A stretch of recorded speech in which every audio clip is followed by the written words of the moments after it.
need much in life, truly. One, food at the end of the day. That. Second, relationships, right? Relationship between a husband and a wife, a son and a mom, two friends, two co-travelers on a journey. And third, health. I mean, if you can't walk, you can't walk, right? Regarding health, I love the saying, if you are healthy, you have many problems. If you're not healthy, you just have one problem.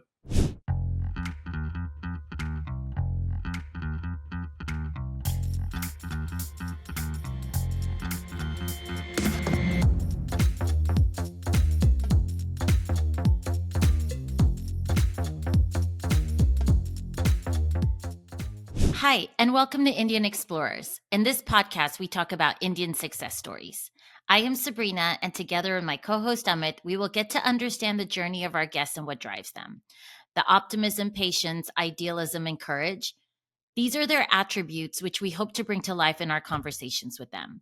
So if you enjoy the show, please hit the subscribe button and share it with others. Hello. Good morning, Sabrina. How are you? I'm doing well. How are you? Good, doing well. Doing very well. Yeah. Good. What's on the agenda today? I wanted to, we've just had democracy win.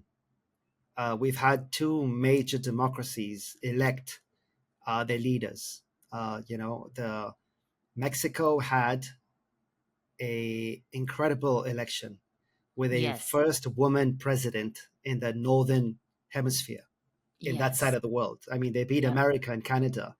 Her name is Claudia Sheinbaum. Yes. Yeah. Correct.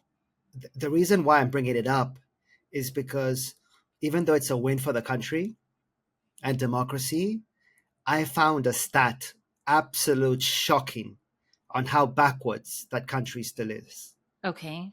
And that is that 37 political candidates were murdered before the election in Mexico for this current election cycle. For this current election? Yeah, in Mexico, in America, it's every 4 years, right? That you choose a president. In India, it's every 6 years. In Mexico, it's every 5. Right. And for this current last 5 years, there have been many candidates who, potentially want to become president. And 37 candidates, political candidates, have been murdered in Mexico in the last Within few the last years. 5 years. Wow. Yeah. And it's just Is that staggering. accurate? That seems like excessive. Reuters, Bloomberg, Al Jazeera, and CNN. Wow. I mean, seriously, like crazy stats. Yeah. I don't know how a country who would want to become a political candidate in a country like that. They have over 500 political politicians who actually have government sponsored security and police escorts, etc. in Mexico. Let me tell you a quick story. When Noel and I first moved to Laredo, Texas, it was 2005, and the drug cartel issues were, at its peak at that point. We're on the border to Nuevo Laredo. Yeah. So the week we moved there, the new chief of police for Nuevo Laredo was gunned down in the square, like the middle of the town, was gunned down, and he was, I think he became the chief of police within the 12 hours, and he was already gunned down, and it made CNN headlines. So Noel's mom was like, calls Noel and says like, where do you live? Where did you move to? Yeah, it's staggering. In the other side of the world, in India, we have 1.4 billion people. Mm-hmm. Narendra Modi has just won his third term. It was close, wasn't it? Yeah, well, not really. I mean, he's not a president. It's over there. It's a prime minister role, like the correct. UK. And it's not close. He won, but he didn't win as many seats as he had expected, and as the last two seats. But it wasn't close. I mean, he's clearly the winner. Yeah. Not like a Trump-Biden thing. Do you know how long it takes for the Indian presidential cycle, like to vote in the country? What do you mean by presidential? Like how many years a prime minister is in office? No. How many days or weeks does it take for the actual voting. Oh, no. Like how many days is it in America? Is it one day, a week? I mean, they have early election, so the lines aren't as long on election day. And then they stop for a few days, and then they have election day, which is one day. Election one day. So in India, it's 6 weeks. Okay. Yeah. So why 6 weeks? First of all, it's 967 million people that Right, they have to exactly. count the vote. And India has a couple of laws which are interesting. Um, the Election Commission of India, ECI, has to get polling booths, and each polling booth has to have 6 polling staff and 2 police officers. So that's 8 people in each polling booth, Yeah. and it has to be within 2 kilometers of where you reside, Okay. right? And India is quite a vast territory, Right. right? So that's a lot of So there's stuff. a small temple in Gujarat, literally in the forest of Gujarat, where it takes these 8 people 2 days to get to. And in that place, there's one monk. But he So, has the right to vote. so So 8 people literally go for a 2-day bus trip across India's forest and terrain that's amazing. to get one guy's vote, and he happens Yeah. to be a monk in some small temple that it's the Hindu deity Shiva's temple. So Do every they have vote mail-in counts. ballots there? Do you know? No, No no, mail-in ballots. Okay. no, no. Uh, Wow. so Fascinating. yeah, and it's a pretty efficient system, even though it takes 6 weeks. And I just compared that to what's going on in the rest of the world, and I just thought it's a really good way of getting the right person, and for the whole voting process, I think it's a big win for India. Yeah. That's great. That's great to know. Thanks for sharing that. Yeah, sure. Yeah, let's talk about today's guest, Rahul Menon. I find that somebody who's studied, I think he was from India, studied in France in INSEAD, and then went to work in Norway Norway. out of all places. And And loved it. and he said he speaks like 5 or 7 languages. Mm-hmm. I think let's bring him on, Sabrina. Let's find out Yeah. what his. Fascinating guy. Yeah, let's do that. Today we have Rahul Menon. He is a seasoned business executive in the healthcare, medical devices, and technology space, leading business transformations worth billions of dollars in multinational companies that include GE Oil and Gas, GE Healthcare, and Philips. He has developed a love for geography and cultures and is proficient in 5 languages, having lived in 7 countries. His discovery of the Japanese concept of Ikigai inspired him to pursue entrepreneurship. He leads community development and social work as the CEO of IndianDiaspora.org, a community platform for the global Indian diaspora. Hello, good morning. Thank you for being with us. Hey, hello, hello. I'm so happy to join you guys. Hi, Rahul. So much to ask you just with that intro of Mhm. Sabrina. Why don't we start from the beginning? Like, first of all, where you at now? Where do we find you? Sure. So, yeah, I live in a beautiful city of Boston, very historic, and largely New England area. Lot of history here. Beautiful in the fall. I invite all of you to travel here to see the fall colors. But Boston has been home for a long time now. And good NBA team as well. Oh yeah, totally. Are you a Celtics fan? Do you follow I basketball? struggle with that having lived in different places. So I lived in Wisconsin for 6 years, and there's Green Bay Packers, and then of course Mm-hmm. there's Red Sox here and Celtics and various sports teams. So my loyalties really run shallow. But I guess with time, I'm going to catch the color of the town. Yeah, at least you're honest. With them being in the championship, at least you're honest. He sounds like a Celtic fan to me. All No, right, there they're we go. loyal. They're very loyal fans. Yes, yes, yes. Okay, I'm okay. getting there. Let's start from the beginning. Where Yeah. were you born? Tell us a little Yeah. bit about your childhood, upbringing, parents, education. The usual. Let's get to know Oh, you. absolutely. Yeah, yeah, yeah. It's great to reflect back in life in podcasts like this. So I was born in the industrious and hardworking state of Gujarat. Why do I say that? I always call Gujarat as the Michigan of India, right? Think the auto factories, right, in Michigan during the time of the Ford era, right? That's what Gujarat means. The people are enterprising. The people are sweet, very, very sweet people. The food is sweet. And there's this sense of business and entrepreneurship in the entire state. So I was born in, that environment. Actually, I was born among the Sindhis in Gujarat, actually, in Ahmedabad Sorry, Okay. in sorry. 1940s. No, no, they're. I have some of the finest memories with my Sindhi friends, and the song, the culture. Oh my goodness!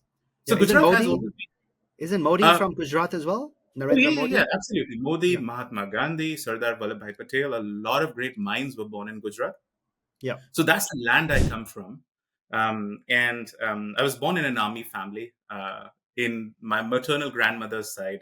In Hindi, we call it the Nanihal. That makes for a beautiful childhood. I lost my father when I was 9, so at a very young age, and I was raised by really powerful women in the house. My mother, who has been a fighter, uh, and she wanted to make something out of a average person like me. Hopefully, she has succeeded. I was, I had fond memories with my grandmother and all the aunts, and cousins. What we call is a joint family system in India. Uh, I'm so happy to reflect back that I really had a very happy childhood. Very happy childhood. What do I mean? Imagine stepping away from your house in your backyard and seeing a coyote, right, in American sense, or what we had is called a jackal, jackal or a CR, is what we say, right? Or hearing them howling at 7 p.m. when the sun sets, right? Or when when it used to rain in the morning, in during monsoons rather, you would see a lot of interesting insects that would buzz around in deserts. That is Gujarat, right? That was the beautiful childhood that I grew up in. I call it organic India, right? You still have those in villages, but not so much more, not so in urban parts of India or very manicured US. Think Texas, Sabrina, right? In Yeah, Houston, you won't find that there's actually a very often. fox that comes and sits on our back deck It often. does. It Yes. does. So when you were Okay, there saying you that go. story, and at first, growing up as a city girl, I was terrified. And now it's become like, I mean, I don't go up to the fox, but it's become like our pet. I Yeah, like look yeah. forward to And, seeing it I and out think there. I think we have very different definitions of happy childhood. Me, me and you. Nothing you said so far made me happy. But The losing your bugs, father I at don't nine like. years The old, insects, the bugs, I cannot do still. no, and also losing your father when you were 9. I think that's yeah, such a yeah, trauma. yeah, Yeah, yeah. sorry, No, carry on.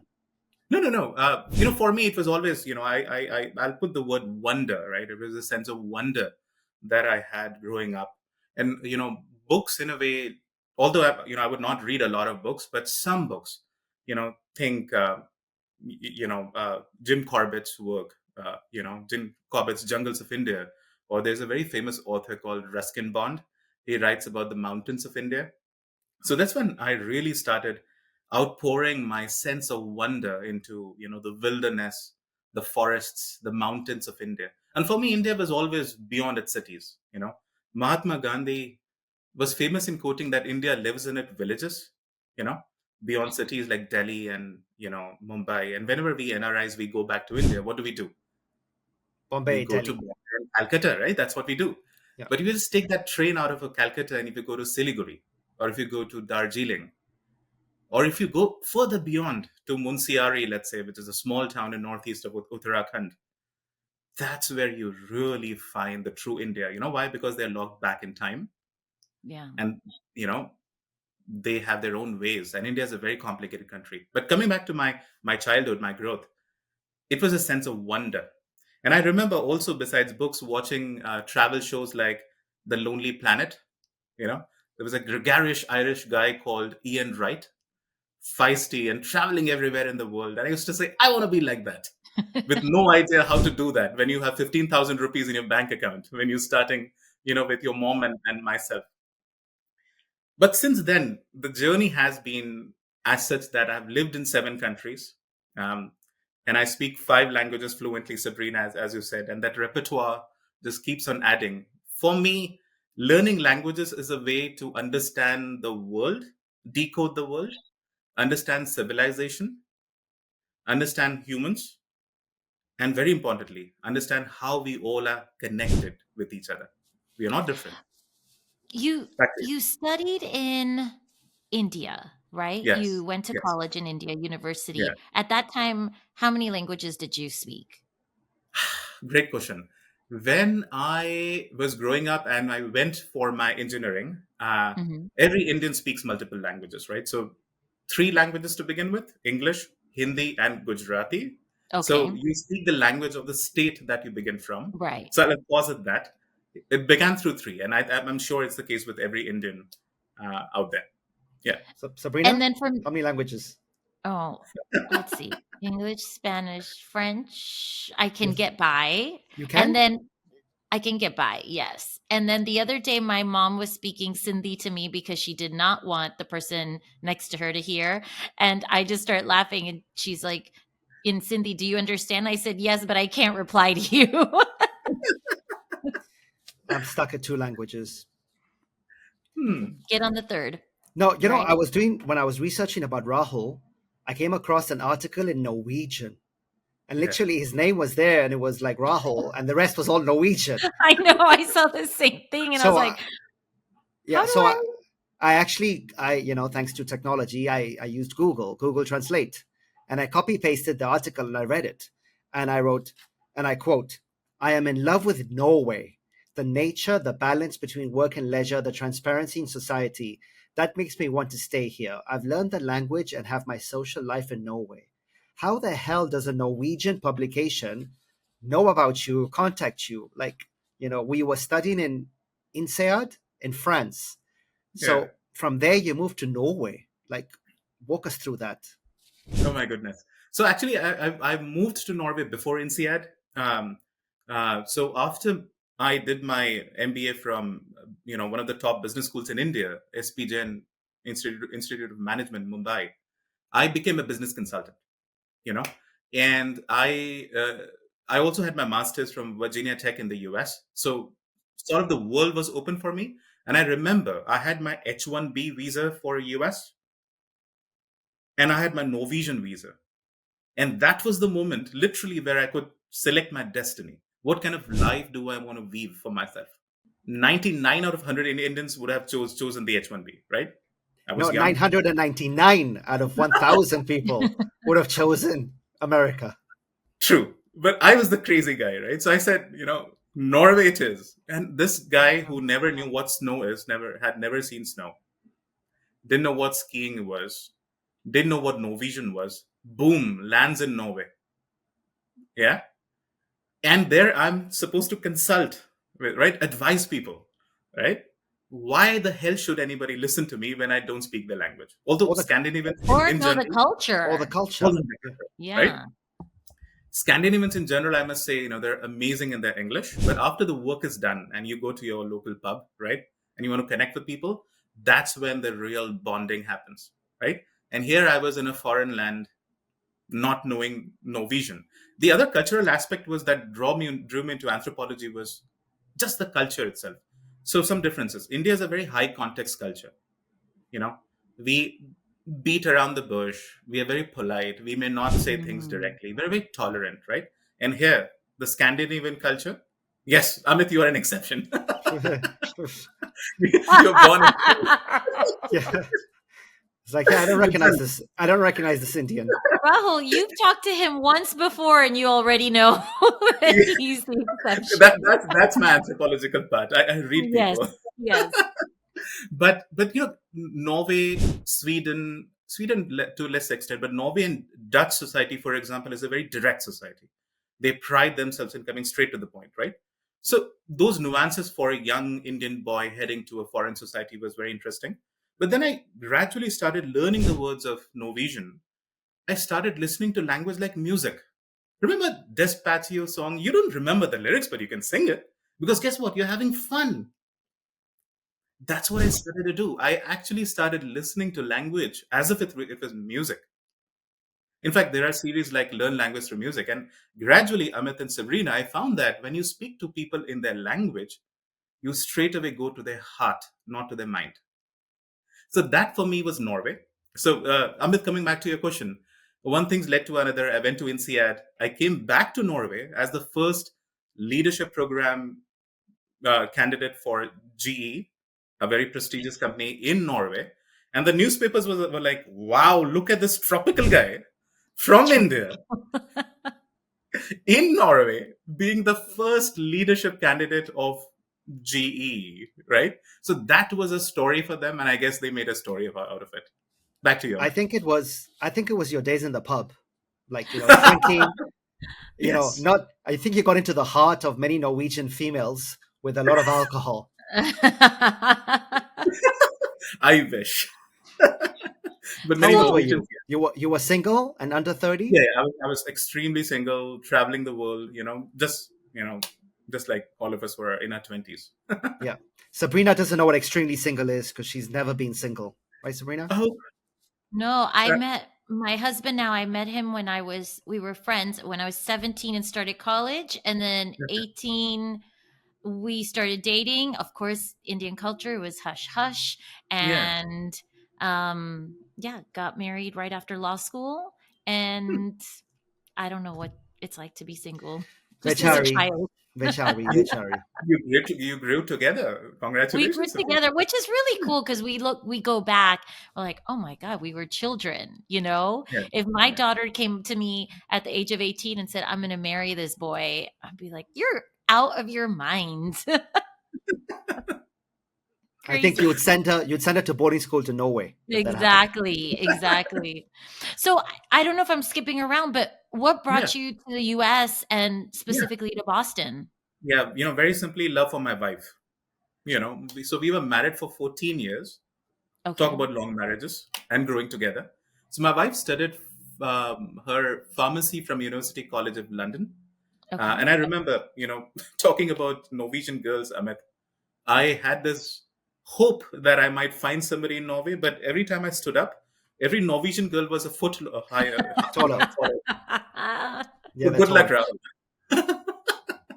All That's right. But, I came back and I knew my wife, Ashita, for now I know her for 33 years. And I came back and I saw this woman. I fell in love with her, uh, you know, and I said, hey, Ashita, what do you want to do in life? And she says, I want to do PhD and become a doctor. I was like, wow, I like that confidence. Sign me up. Right. So together we get married. And we head to Norway and she heads to London for her first master's. And I was so happy in Norway, hiking every weekend. I mean, we used to end office at 4 p.m. 10 minutes out, and we are in the forest, hiking, picking blueberries, and, just being in, forest bathing, like the Japanese say. And then remember, my wife comes back and she says, hey, Rahul, I want to do a PhD, and Norway doesn't have PhD in cancer research that she wanted to do, a very specific area called formulation sciences. And I said, where in the world innovation happens and you have the best universities in the world? Eventually, it turned out to be US. No, no surprises. But it was not that easy. We went to France and then Singapore. I had gone to Norway. She joined me in Norway, and we came to Paris. From Paris to Boston, 2014, when Obama was the president. And then we went to Canada. And when Trump became the president, she joined her PhD program and we went to Chicago. So why I'm saying this, because imagine for a new immigrant navigating the complex visa systems of the world on an Indian Oh passport my gosh, yes. and getting this, family unit together. I love my wife, getting my wife together, helping her thrive, and leaving the country I loved. All of that was a challenge and a work in making. And I'm also saying this because I know a lot of young people are ambitious professionals. Young couples are ambitious professionals, Indians as well, and they might be struggling to get together in one geography, right? And they might be long distance as well. All I'm going to say is that stay committed, you know work towards your dream, and one fine day you will find yourself in Boston, right? Or one place together where both of you can thrive. I also wanted to say, in our long distance, there were times where my wife was in Singapore, I was in Norway. We would spend $3,000 to fly and spend 2 days in Switzerland together, and then head back in different parts of the world. You know, so I'm very proud of the Sabrina growing up together part, Yeah, and that absolutely. And creates a you very sound solid bond. so supportive of her. Oh, which says a lot. And she of oh, him. no, no. I Well, think I'm yeah, lucky to have her, so Yeah. she I deserves it. love that. I love that. Was this an arranged marriage, or how did you Um, guys meet? yeah, yeah, yeah. So it was, I'm the businessman of the house, right? So I come back from Norway in India. I see her, I fall in love. I can't say this to her. It's India, conservative India, right? So the businessman I am, I say this to my mom. She says this to a common aunt. The aunt says this to her mom, and over to her. So it's And 1 year after marriage, like she said, "You fool." every Yeah. other Indian Exactly. story. Yeah. Yeah, and she's like, "Why didn't you say this to me directly?" And I'm like, "Oops." How cute. So you're in Boston and Yeah, you've been, you were in that corporate life for a long time yeah, with yeah. GE and Philips Yeah. and then after a decade or so, you decide to leave. Tell us about that Mhm. Yeah, but Yeah. journey. because the salary must be so high to leave that to start your own thing takes Talk to balls. me. Yeah. That's where in this happy-go-lucky phase that I have, I like to be vulnerable and reveal what I was going through, right? So, and having read philosophy, having seen humans, civilization, this is how I see my story, right? So when you come from lack of resources, which is my mom and I starting our life with just 15,000 rupees in our bank when we lost our dad, and with all those dreams of traveling the world and making something of yourself, you will always have this mindset of just grabbing at things that life throws at you, opportunities that throws at you, and you never get time to reflect on who you truly are and what you want to do in life, what kind of legacy you want to leave behind, right? So with that, I was simply taking what life gave to me, right? So after SPJ in Mumbai, I went to INSEAD. After INSEAD, I became a business consultant, and then I joined the oil and gas industry. I was about to go bankrupt in INSEAD. I just had 1 month of fun, and we were in Singapore, paying, I don't know, $3,000 in rent collectively, with miscellaneous expenses. And I checked into my bank account one day, and I saw I only had few $100 left. I had no idea what I would do if I would have not gotten a job, right? So again, G is a great company. Oil and gas is a great business. They took bet on me because I spoke Norwegian, quite literally, and they wanted somebody in the oil and gas industry in Norway, right? And who was international, business person, etc. So I applied to 75 jobs. I'm sure many of them do who are trying to make, got rejected by 95% of them. And here GE, Godsend, comes to me and say, "Hey, would you like to join the oil and gas industry?" And I say, "Yes." I just take it, right? And from oil and gas, I really didn't put my heart into this. I'm a very emotional person. I need connect. Oil and gas is a very engineering, geopolitics driven industry. So from oil and gas, my wife, right, that thing, she said, "Hey, I want to go ahead to, for my PhD." So we come to the US. From oil and gas, I joined the healthcare industry. And I work in medical imaging for 8 to 9 years. Okay. I loved it better than oil and gas for sure. You really help people.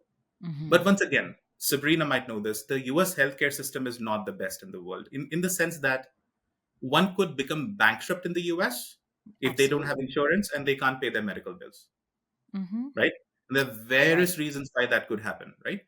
So again, I was really not myself is the word, right? I respected a lot. I learned in the industry, but then leading up to this, Amit, what really happened is that remember that grandmother in the story?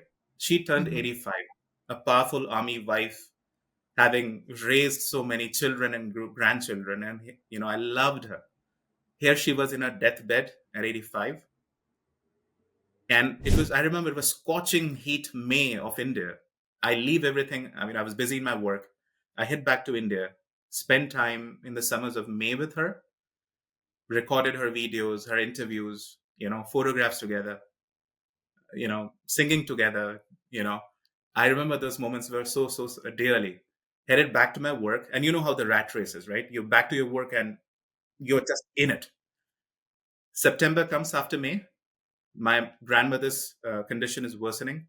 I head back again, uh, spend time with her in the last few moments. I remember I was there for a week or so. I said, Granny, I'm heading back to the US. She waited for me and then until the last moment. And as I was heading back to the airport, the news came that she was no more. So went back again to the city, and when I held her hand the next morning, I saw that it was cold. And that's when it hit me. When the life is gone, consciousness, soul, whatever you want to call it, we are just a material being. We could be a table or a chair or, a dead tree trunk, you know. So the consciousness that the God gives us is who we are. And the second thing that hit me is that we all come with an expiry date on this earth, right? So I just turned 40 now. Half of my life is gone. And I asked myself 2 years back, what would my life be? Who am I? What do I want to make it to be? What's going to be my legacy? Truly, so not for the others, but for myself. When I turn 85 and I'm on my deathbed, what do I want it to be? So, with that thought in mind, I actually went on a pilgrimage in India. I walked from Ahmedabad to Rajasthan, Ambaji, for 12 days. And that was amazing. I was with the villagers of India, eating food with them. I went to Nepal and I did the Annapurna circuit for a month, Wow. eating bread with locals in, the borders of Tibet and Nepal, spending time with the shepherds, the herders of the world, mountaineers, uh, guides. And there are three things I learned, Amit and Sabrina.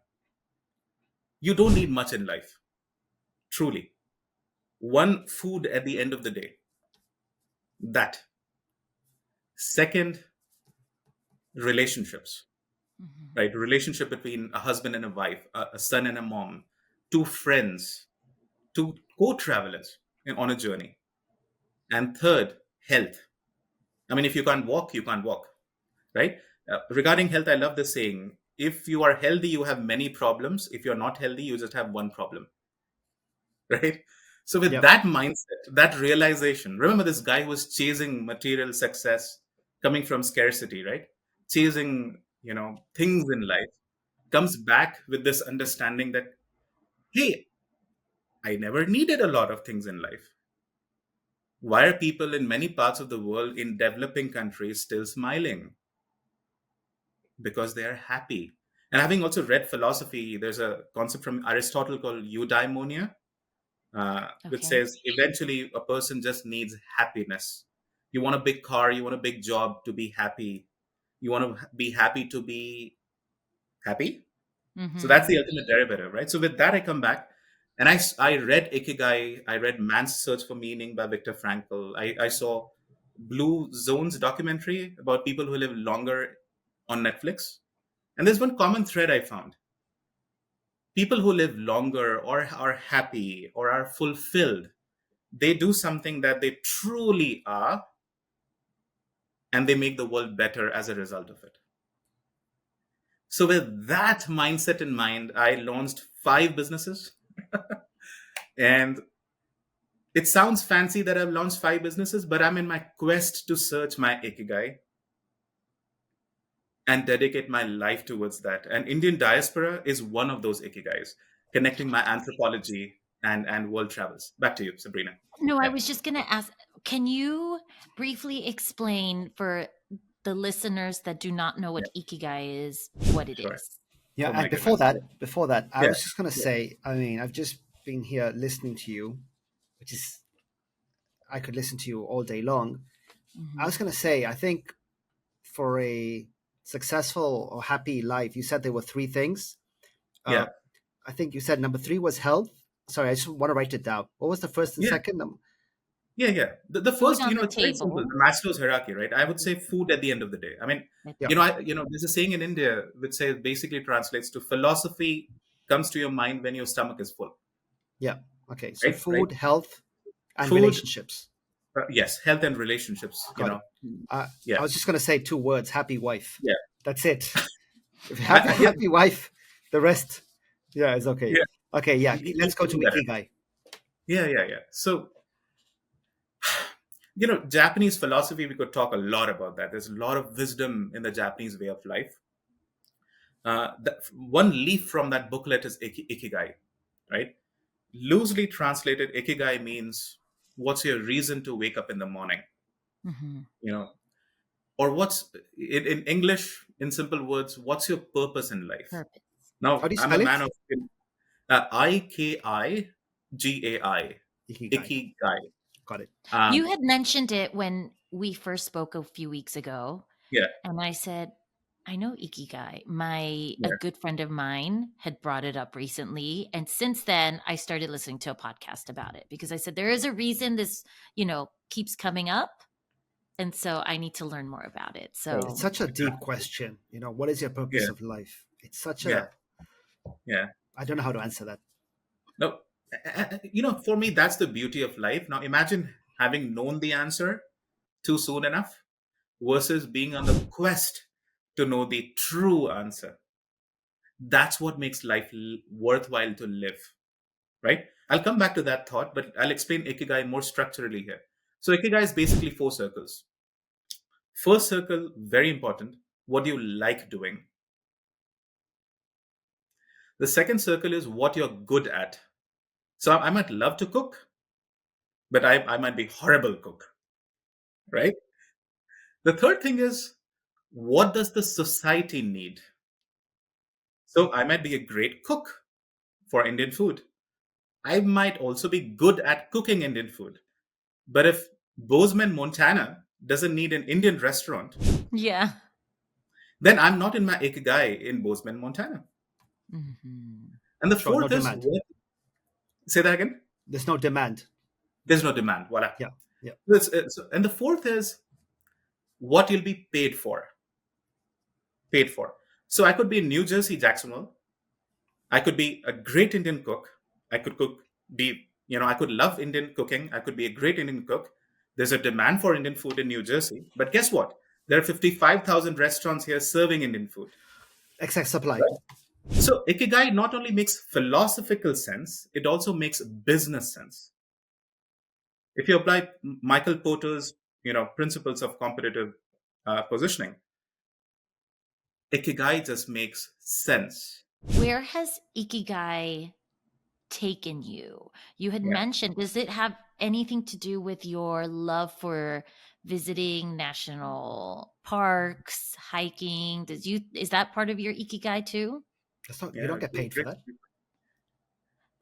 That's I hobby feel and like passion. paid. I also, Yeah. okay, correct me if Yeah. I'm Yeah. wrong, but Yeah. and I haven't read, I just started listening more about or Yeah. listening to Ikigai and the Yeah. philosophy of it, but Yeah. paid is subjective, Sure.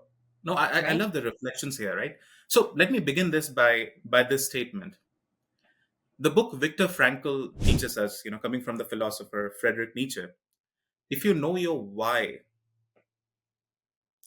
you can manage any how in your life. So let's be clear on that. Which brings us to the question, what is the why? And there are various books written on this, begin with the end in mind, begin with why, etc. A lot of books in the, universe on this.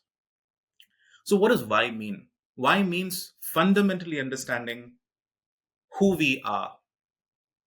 And again, Amit was reflecting on that, philosophically.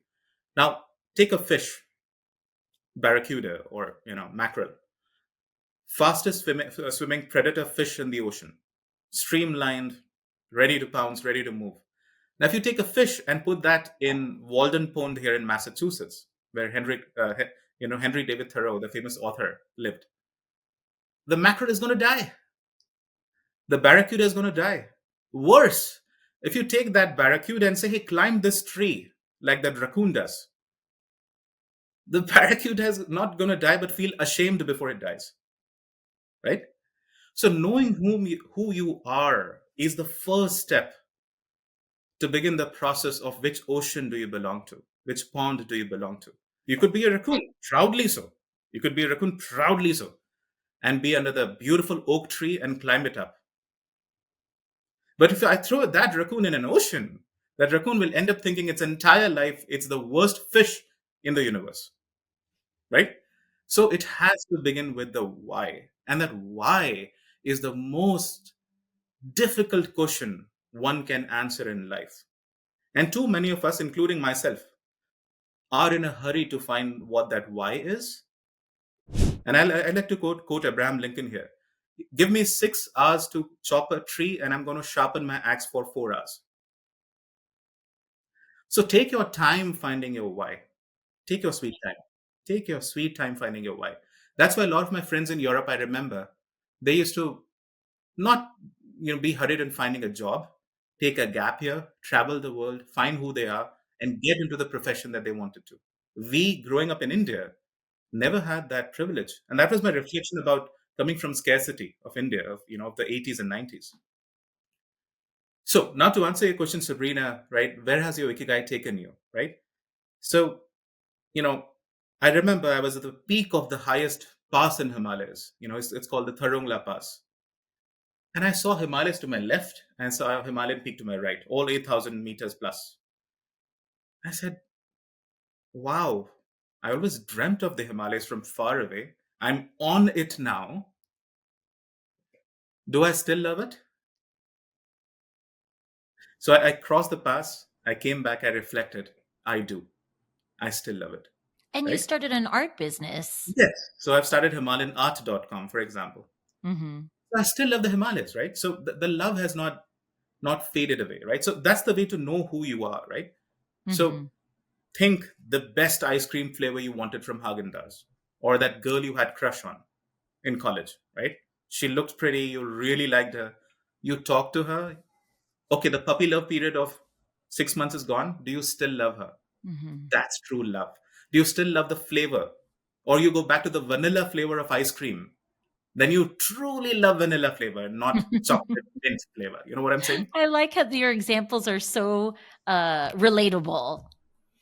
Yeah, I mean, Thank you. I was a master. I'm Yeah, a I'm a vanilla kind of guy, so I think there you a go. lot of these concepts are going way above me. So Sabrina, I'll let you carry on the conversation. I'm just going to sit here and listen. Well, that's what my point was when I asked the question, about hiking and loving nature and, Yeah, geology and geography, because one of the 5 businesses you yeah, started was Himalayan art. yeah, And it's people from that area yeah, who are selling their art through your business, yeah. correct? That's totally right. And to end my thought here, you asked me here, Rahul, where has your Ikigai taken you, right? Yeah. And Amit, Himalayan And I know art. that's a deep I wanna- question. Yeah, yeah, yeah. And I want to give an example very practically on where it's taken me. So I want to begin with this. You understand who you are. I took time to explain that. Second, once you're committed, go full on in, right? So once you build your product, that's my second business point. You find your tribe around it who are like you. Let me explain. So with Himalayan art, our vision was to bring the art from real artists from cultures all across the Himalayan ranges. So think Kashmir, Leh Ladakh, uh, Himachal Pradesh, Uttarakhand, Nepal, Bhutan, Tibet, Arunachal Pradesh, Sikkim, right? Now that's the business. Now, as part of my business, I end up interacting in India, we call Pahadi people from the mountains. Now, if you ever go to the mountains, even Andes, Amit, you'll see they're one of the most innocent souls on earth. The priorities are very clear and they're very simple people. Yeah, I don't see myself going to the Remember, mountains anytime soon, to be very honest with you. I might change your heart, Amit. Take one trip with me.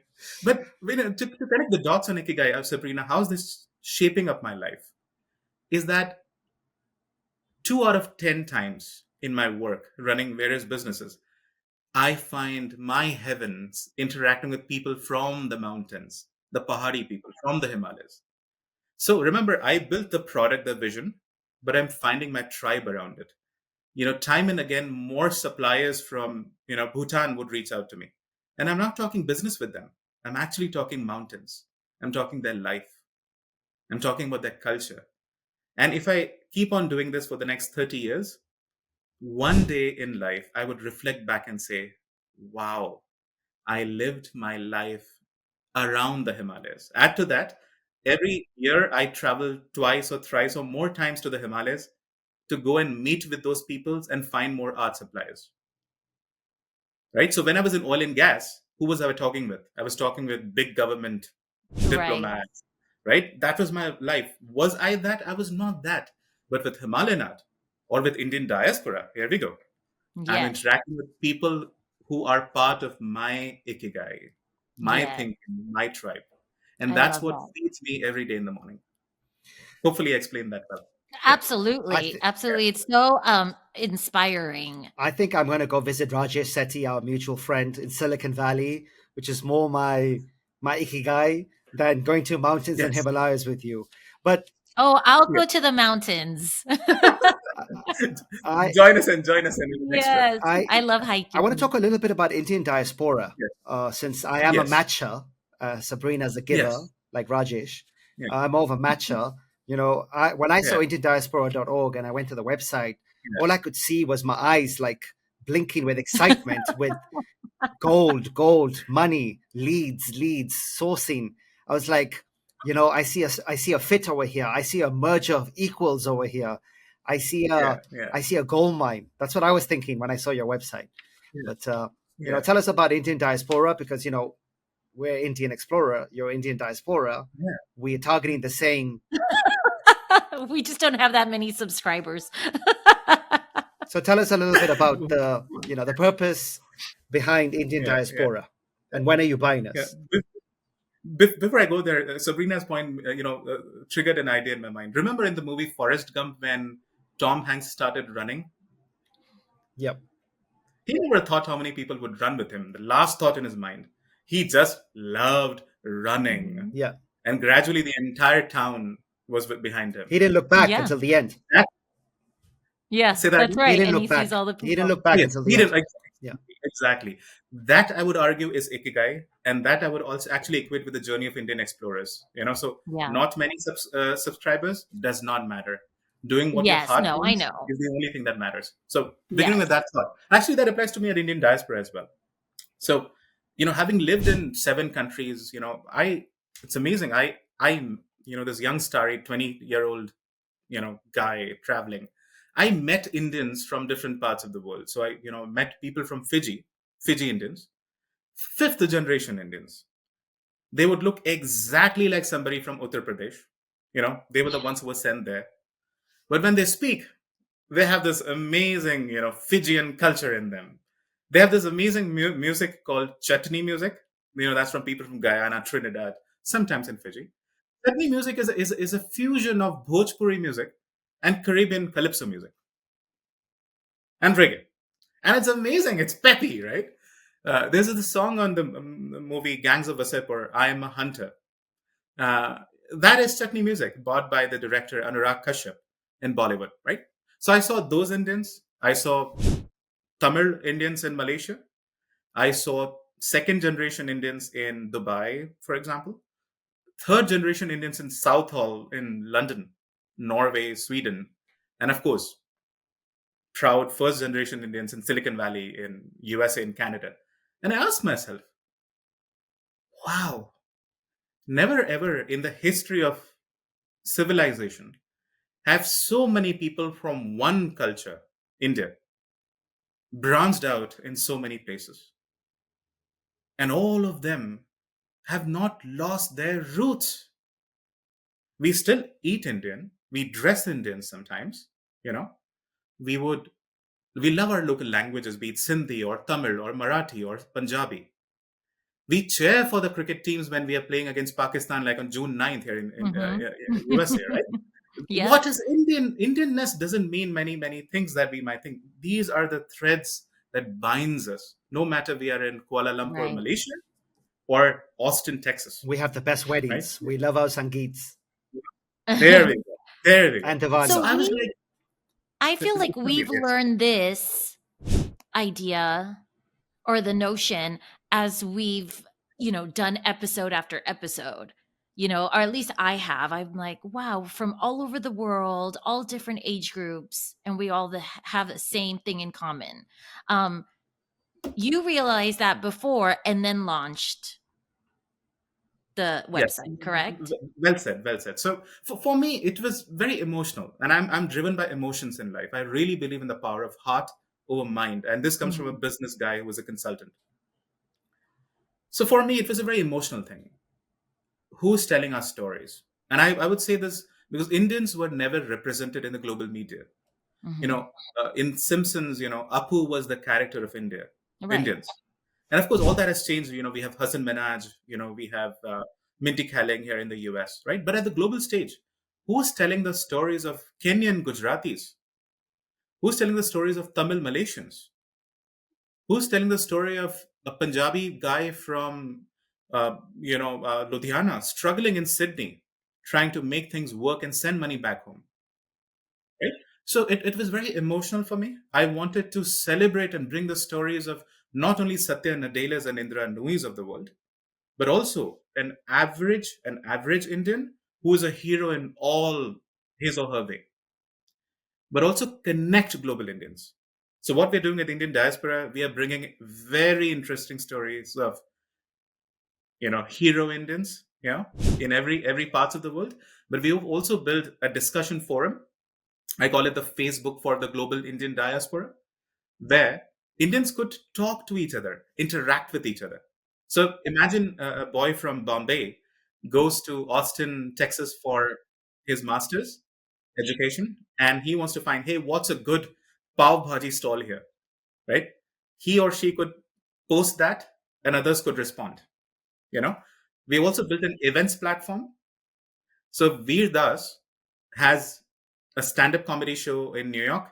Veer Das could post that on Indian diaspora, and others could share on their family WhatsApp group, right? How big So is your team working on this business?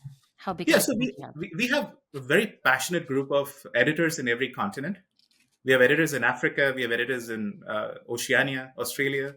I'm that hardworking editor here in the US because we are a startup. We're a bootstrap. I pride myself in not taking money from anybody, not raising, venture capital fund, which sounds so sexy, right?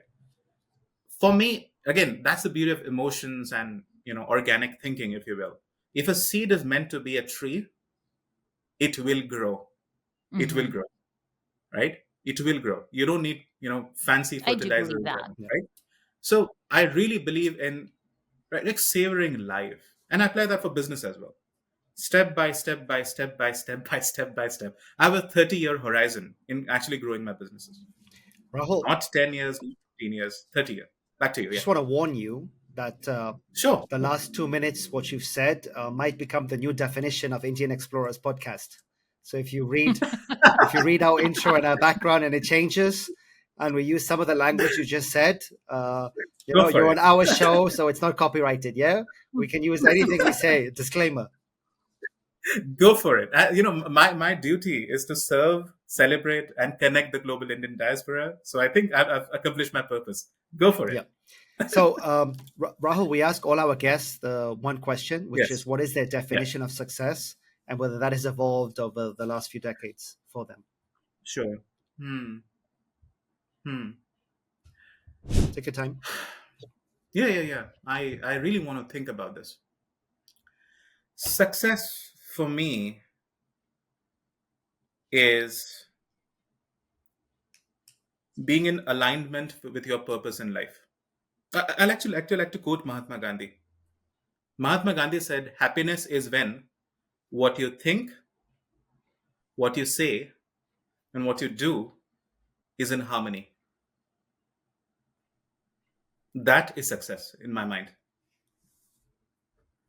A lot of us, because of various challenges in life or in the quest to be successful, remember starting from lack of resources, we might be doing what we might not think, right?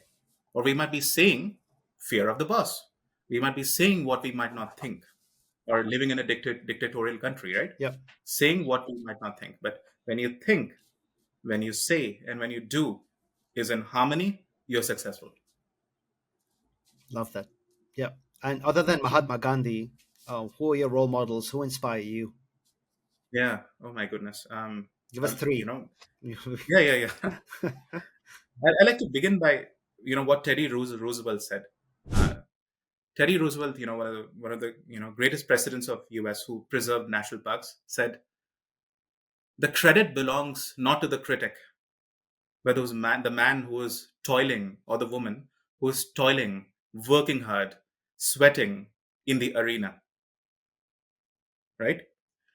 So why did I say this? Mother Teresa might be Mother Teresa because of what she did in her 20s and 30s, maybe not in her 60s. Again, that's an example. Or Amitabh Bachchan might be great because what he did after ABCL failed in the late 90s and what he made out of it. So I like to see people not in their entirety, but in the phases in which they are struggling. So to answer your question now, anybody who is struggling in life is my role model, right?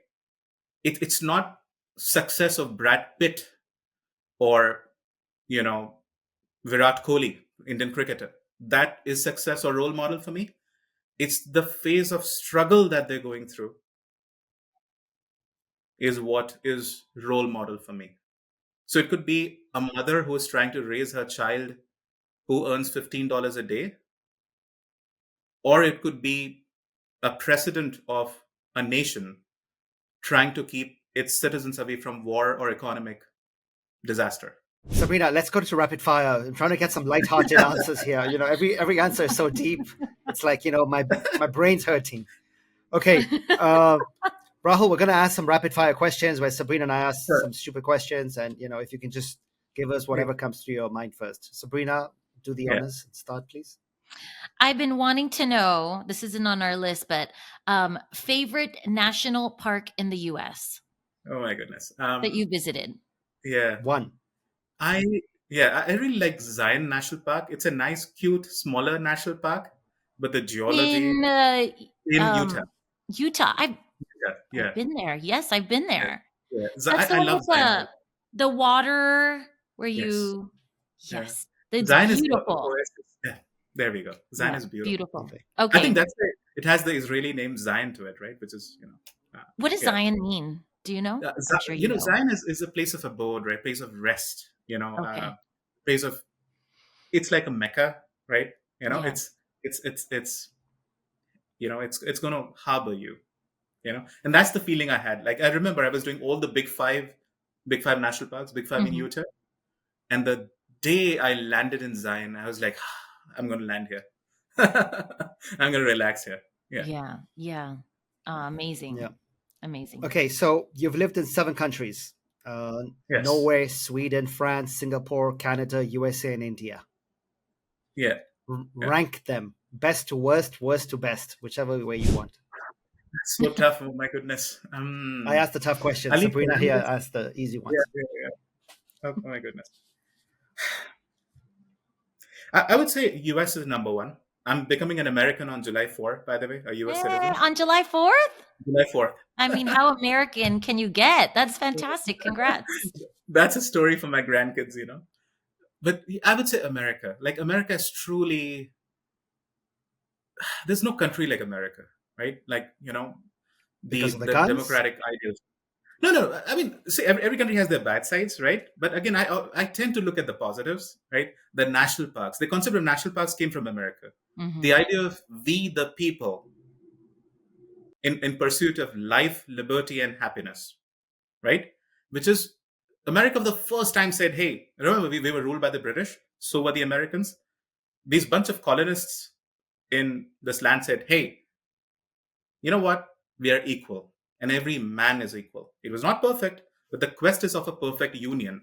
Women were not allowed to vote, but in 1920s suffrage movement, women said, you know what? Women can vote. Martin Luther King said, you know what? Equality for every citizen. That America is an idea. So, sorry, back to your question. First is America. Second is India, because, it's my motherland. Third is, I would say, France. Je parle français très bien. I speak French language. I'm in love with the French culture. I'm a Francophile. I listen to French songs. So it's a very special civilization. For me, France is a culture that knows how to package stuff. That's a very crude way of saying this. We have so many things in India that we can package and learn from France. You know what I mean, right? So France. Fourth is Norway, the wilderness of Norway, right? The egalitarianism of Norway. There are more women CEOs in Norway, for example. So Norway. Fifth, I would say, is Singapore. right? Singapore, I respect Singapore for what it became from a swamp, from Yeah, Lee yeah, Kuan Yew, the incredible, president, who incredible. got it What today, Dubai right? is copying. The only thing I don't like, Singapore is too small, right? So, it begins and it ends in like 40 minutes. Singapore. And then I would say is Canada. So Okay. that for me is the west. Canada for me again, it's in wilderness. It's not Toronto. For me, Canada is, the Banff National Park, right? Vancouver, forests That's of on my Vancouver, And list. Sweden last. Nunavut, and Sweden last. I would say because Sweden was neutral. Sorry, any Swedes who are watching this, That's You funny. know what? take a stand, Sweden. I think you've just gone from economy size as well and GDP from top to bottom.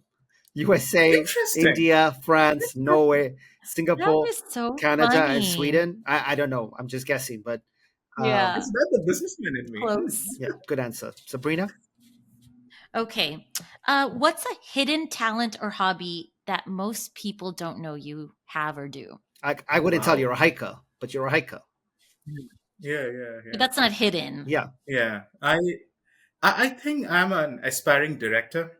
You used to think Meera Oh. Nair. Meera Nair was from Harvard Business School, but she actually became a filmmaker. So I've won the Telly Award, which is the Oscars for corporate filmmaking in the US, for GE Healthcare. I love to bring people together, um, and just be in the craft and produce a piece of work that could be a movie or a video or whatever. Yeah. You are So I so hope you cool. I don't think so. I wouldn't say I cool. I'm very I'm I beginning think there's I'm like beginning not he to has a like cool him. I'm beginning factor. not to like this guy. I mean, this guy is good. He does everything. no. I'm starting to get jealous. I'm just searching I'm my starting to guy. get I'm jealous. searching my. Yeah. No, no, no. All right. If you could meet any historical figure um that you haven't met, Hmm. that you'd like to take out for dinner and get to know better, who would it be other than Yeah. Gandhi? I love that question. Thank you. Hmm. Wow. There's so many. So many. Give us one. Out of, yeah, I mean, if I really, go to the depth of my soul, I would want to meet um, uh, Tao Te Ching, Lao Shu. He was the man who wrote Tao Te Ching, which actually became Taoism. It's a philosophy. It's very Chinese simple. guy? Sounds Okay. complicated. Yeah, the Chinese guy. So there were, during, I call the rock star phase, which is 500 BC, there were four thinkers, big thinkers in the world that emerged: Buddhism, Mahavira, Jainism, Confucianism, and Lao Tzu, Taoism, right? All of them came in the same time, 500 BC. In the world that was very hierarchical, possibly just like the world today, religion dictates or corporate hierarchy dictates, right? Here were these rock stars saying that, hey, you know what? Let's re examine the world. So Lao Tzu said, very simple, don't fight the universe, go with the flow. So this Chinese concept of qi, qi, comes from Taoism, Taosim, Taoism, which says there is this eternal energy in the universe which just flows. And what is Tai Chi? It actually, there's movements that you have in Tai Chi, right? Don't fight it, just go with it, right? And if you now apply physics, Big Bang theory says, universe began with a Big Bang. Law of thermodynamics in physics says energy can't be created nor destroyed. So what was before the Big Bang? There was supposed to be some energy, right? That's what Taoism says. So this man who could reflect on this fundamental fact of existence and universe, of flowing energy, and write a philosophical masterpiece. It's a very thin book, uh, uh, the book of Taoism. Write that in. So you'll see me talking in anecdotes, in examples, right? Lao Tzu talks about a man cutting an ox with a roughed out blade. So that blade is not sharp, but still it cuts the ox without any meat on the bone. Why? Because that man is in unison with the chi. So he's not resisting the universe, he's not fighting it. So for me, just, talking to Lao Tzu, just listening to him will be, further expansion to my understanding of the world. Back to you. Amazing. Yeah, Okay, I have last question. yeah, We give you a New York Times billboard. yeah. Okay. You get to write 10 words up to 10 words on that billboard, which will be your legacy. What will it Hmm. say? Hmm. It comes from Aristotle that legacy is the only thing he knew that he didn't know. Repeat I that like Aristotle, again. that. Aristotle says, the only thing I know is that I don't The, know. So Yeah. for Rahul, the only thing he knew that he didn't know. the only thing he Mm, knew is that he doesn't know yet, basically. yeah. Yes. There we go. Yeah, I will need some grammatical corrections. yeah. No, no. There we go. Rahul, I've enjoyed this podcast. I'm also frustrated a little bit by this podcast.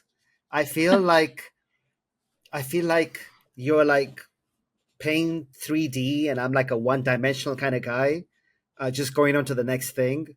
And I have so much more to learn about life and its meaning and its purpose.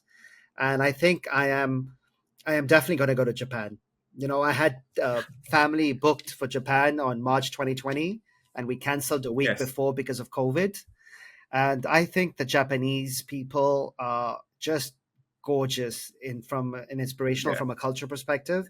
And I think I'm going to find my Ikigai by Yeah. going to Japan and not the Himalayas, if you don't mind. That's fine. We'll graduate to Himalayas next. Maybe step by step. Rahul, I think you did exactly what is the intent of this podcast, to Yeah. entertain and inspire, because to hear my co-host and cousin say that is, you clearly inspired him. So I Wow. think, yeah, I'm you privileged. are exactly what the intent is of this. So thank Oh, you. You yeah. you definitely are inspirational. Oh, I really don't look at it that way. Thank you. Thank you. I genuinely think I'm a rock that needs to be carved. I love that. Let's carve it. I'm writing all these Let's down. carve it together. Indian Bring in your diaspora thoughts. and Indian Bring in explorer coming together, coming soon. Thanks a lot, Rahul. Sabrina, you want to say Thank you bye? so much. Thank you, everyone. This has been a fantastic episode of Indian Explorers. We've thoroughly enjoyed it. We hope you have as well. Have a great day, everyone. Please share this with others and subscribe. Have a great day.